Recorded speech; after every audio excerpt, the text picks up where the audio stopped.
Hello everyone, Professor Kurzlook here. So I wanted to make a video covering voting in elections and somewhat of the administration of elections. So when we think about the heart of American democracy, we're thinking about voting and we're thinking about elections. So we know that elections are more than just dates on a calendar that approach maybe every 4 years if you only vote in presidential elections, or every 2 years if you are voting in the House of Representatives. So elections, how they're set up, why people vote, this is all a more complex story than just, once every 4 years, it's time to vote. So when we think about elections themselves, we know that they are mechanisms for legitimacy in a democracy. So we know that elections determine who governs, how resources are allocated, and how power changes hands peacefully in a democracy. So, at their best, elections allow citizens to hold leaders accountable and to influence public policy, to steer public policy in a new direction, and to shape the direction, the path that the country is going to go on. But to really truly understand elections, we need to look at it from a multitude of angles. First, from the perspective of voters. When we think about who participates, how they decide who to vote for, how turnout patterns shape policies and politics.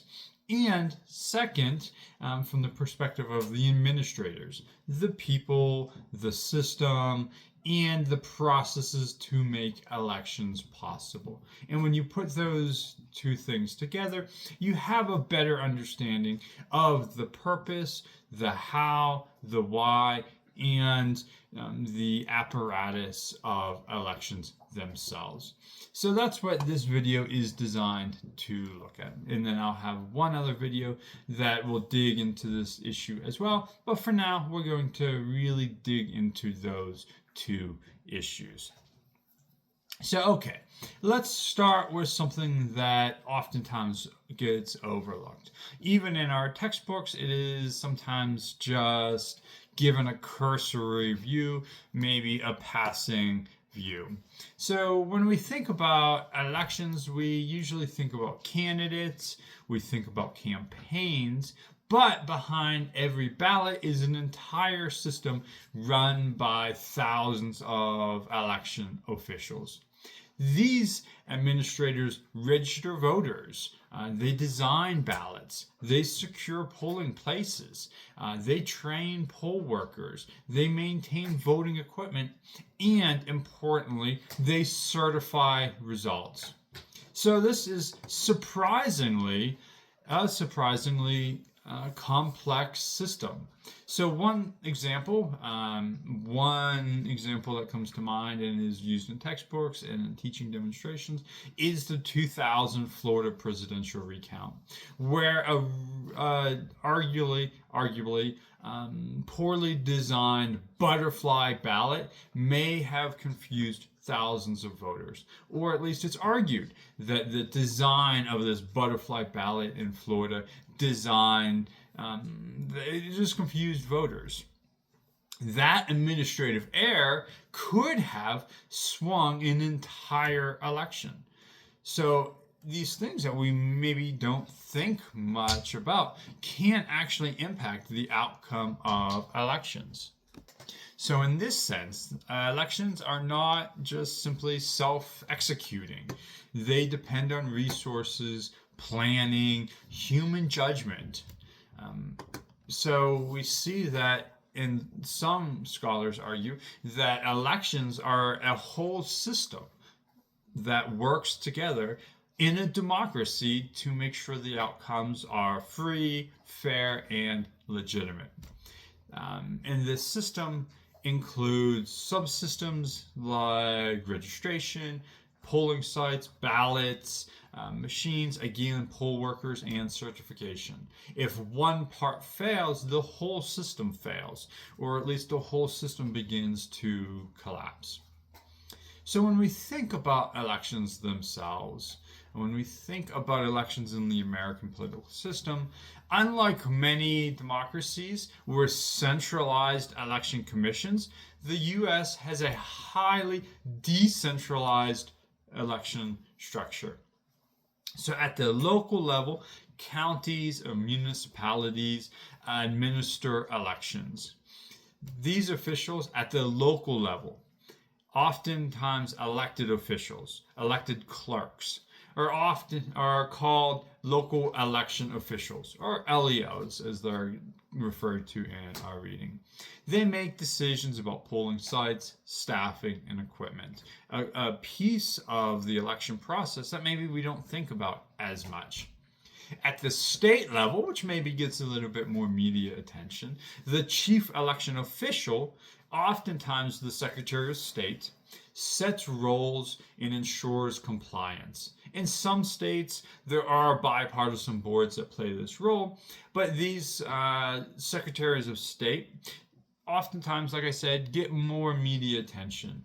In Georgia, in the 2000 election, Brad Raffensperger had a lot of media attention as for his role in administering Georgia's elections. So that's a position we might hear about, but it is just, again, the system where there are these pieces that work together to administrate elections. So the federal government also does play a role. It has limited power, though, as we talked about and as we read about. Elections are a very local, state, county thing, but the federal government does still play a role. Laws like the Voting Rights Act of 1965, the Motor Voter Act of 1993, and the Help America Vote Act of 2002 shape the overall framework that states have to play by. So this decentralization does have strengths and does have weaknesses. It allows states to innovate. Remember, back to this idea of laboratories of democracy. It allows states to innovate. Some lead in mail-in voting or someday registration, but it also does create some inequalities. So your voting experience can vary dramatically depending simply on where you live. So let's think about some of the challenges for administrators. So again, we have this complex system that makes sure that our elections are actually working. So when we think of challenges for administrators, we know that they face quite a few challenges. One is recruiting poll workers. Most poll workers we see in the data, we may have experienced ourselves if we ever voted in person, that a lot of poll workers are older. Training them to use technology, providing language assistance, and managing long lines is no easy task, especially as elections have become more sophisticated. The use of technology has become more sophisticated. The usage of older polling workers can have some challenges. So when we think about the technology and security, we know that voting machines must be purchased, secured, and audited. After 2016, there were concerns about foreign interference into our election system. This issue of cybersecurity, something that we've probably all heard, even if we're not in-depth followers of the news, of politics, but this concern that could outside forces impact American voting systems. So cybersecurity is a concern. And built into that there's this idea of public trust and misinformation that can easily spread in an era of social media.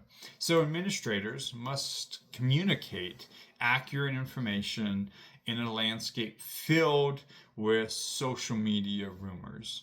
And these are oftentimes critical of voting machines or mail-in voting, or just were elections run legitimately. So we know how fast these things spread on social media. So despite their relatively low profile, these election officials are really the referees of democracy. And like referees, their neutrality is constantly scrutinized, especially on social media, on even contemporary media. So, okay, let's think about another hallmark, another important piece of elections is like voter registration. Getting people registered to vote so they can actually, go to the polls or receive their ballot if you're in a state that does mail-in voting, like here in Colorado. So let's shift our perspective, shift our focus to the voter perspective, starting with registration. Registration, we know, is essential. It identifies eligible voters and prevents fraud. Historically, registration has also been used as a barrier.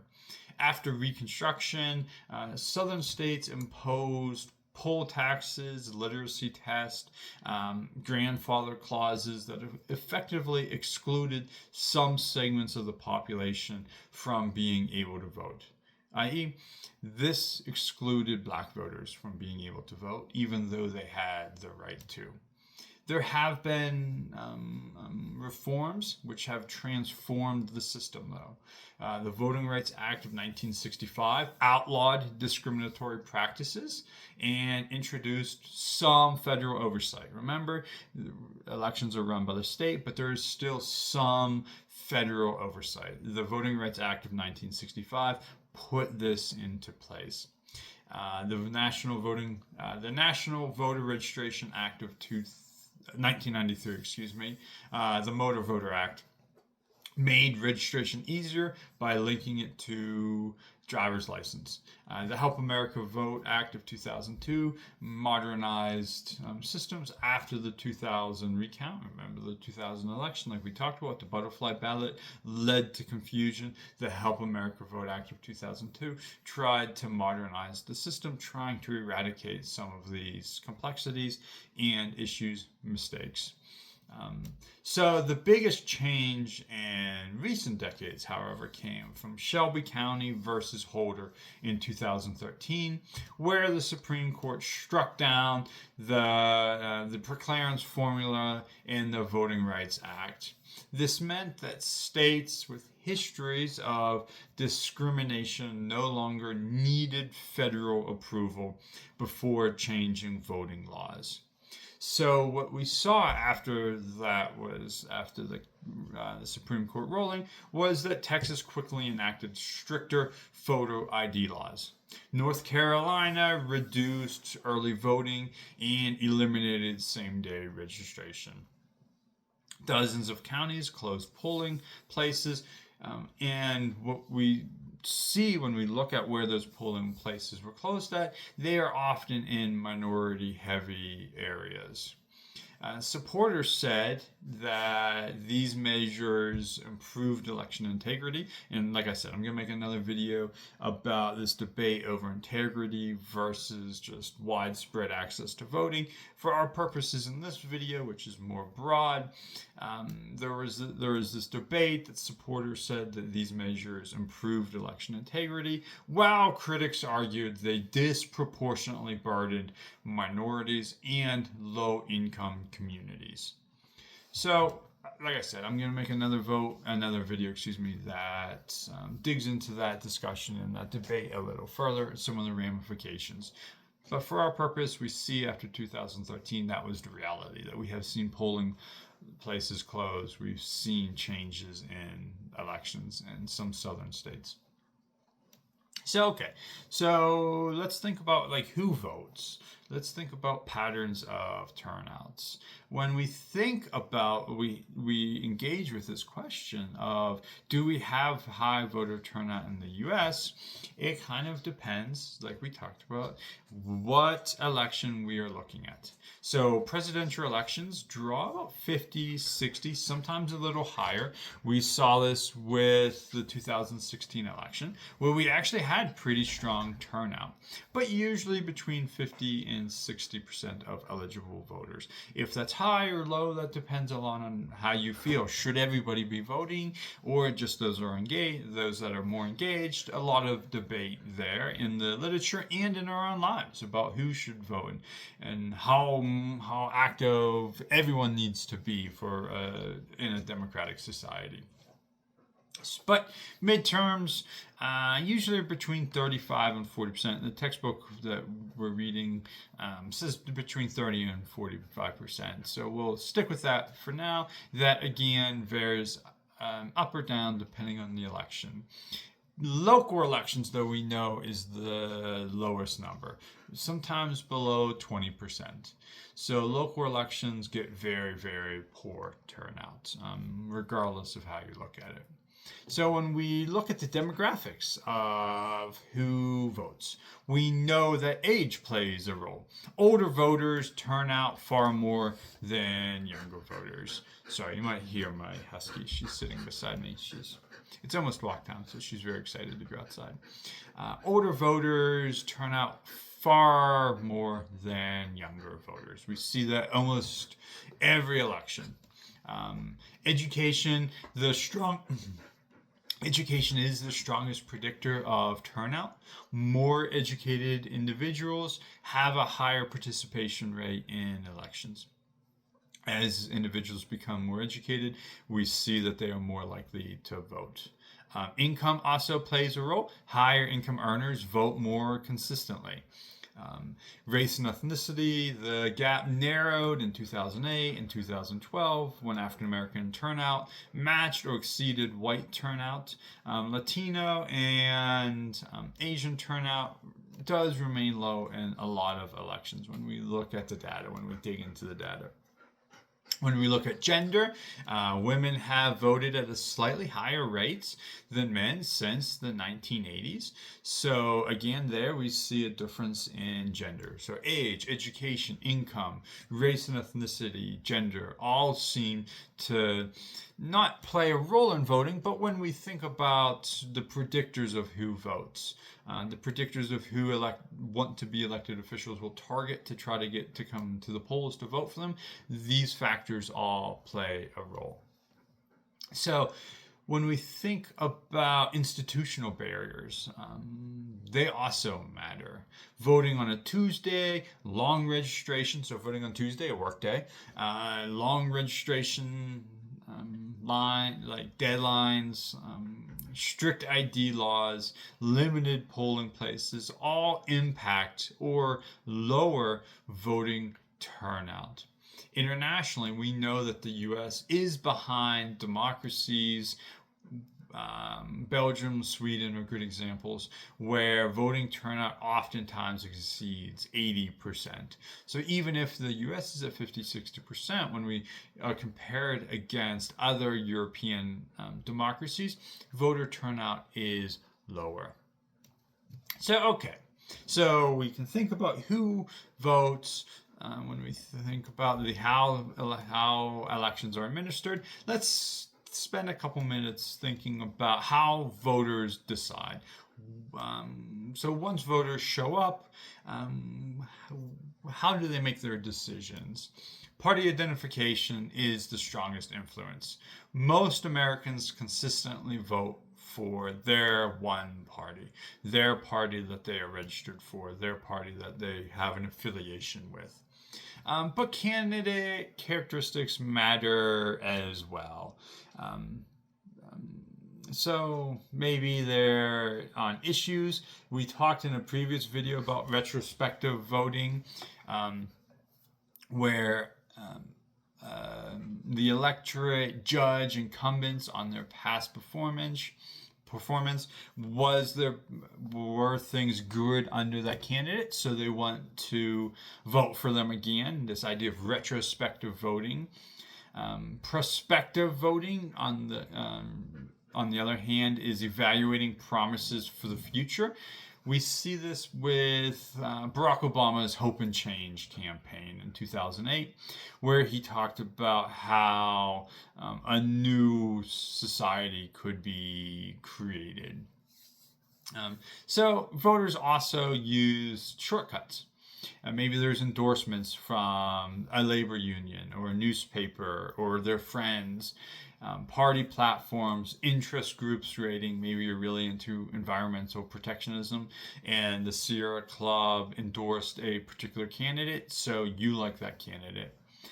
So we see this, we see that people make up their minds in a multitude of ways for who they're going to vote for. So I also wanted to, for a minute, spend a minute thinking about campaigns and money in elections, because we're seeing that elections are not just single day events, but also these campaigns on one side, election workers on the other side. And so let's think for a minute about let's spend a minute thinking about campaigns and money in elections. So elections are shaped by campaigns, of course. Primaries tend to attract more ideological voters, pulling candidates towards the more extreme. So we talked about in the past political polarization. Primaries tend to attract more ideological voters, polling candidates towards the extremes. General elections push candidates back towards the center. So we know that when we think about how expensive it is to either run in the primary or in the general election, it is quite expensive. And when we think about money in politics, the case study that most textbooks use is Citizens United versus FEC in 2010, which really opened the door for unlimited independent expenditures through super PACs. This ability to give money to super PACs, and then the super PACs, while not coordinating with a candidate, to spend money to get candidates elected. So we know that it is very expensive, as we talked about in the past, to run for any seat. So we see that that is a really big hallmark of modern elections, that you have to raise a lot and it's very expensive. So let's just sum up. I try to keep my videos under 20 minutes. I apologize, this went a little over. So let's just sum up. So we know that elections are the foundation of democracy. The U.S. election system is very decentralized, with thousands of local officials running elections, oftentimes at the county level, sometimes at other maybe at the parish level, but oftentimes at the county level. So voter registration forms in court rulings like Shelby County versus Holder in 2013 have shaped access, have shaped how easy it is for voters to access their ability to vote. When we think about, do we have high voter turnout in the U.S., it oftentimes depends on the election. Is it a presidential election versus a local election? It also depends on what we consider by high. Is it just total population? Is it adult population? Is it population that is eligible to vote? We see that that's a very different number depending on how you look at it. And it's a bit of a values judgment when we think of what does high voter turnout mean? Is it simply if 50% of citizens turn out? Is that enough? And you'll hear the argument that, hey, if those are the people that are engaged in politics and want to come out and vote, that's enough. Others will argue that no, we should have a higher voter turnout, 80, 90, maybe mandatory voting of 100%. Because if we want legitimacy in a democracy, then we need those people. We need everyone to participate, not just some. So that's just a debate that we have that maybe political scientists can't give you a correct answer on. That's something that you have to think about on your own. Okay, so I know we covered a lot in this video, but the big takeaways are related to these idea of voting, elections, and election administration in the U.S. is a complex system that is more than just when November 4th comes along, we vote in person. We know there are people behind the scenes, there are campaigns, there's money in politics, there are all these things working together to try to figure out who's going to govern us. Okay, thank you.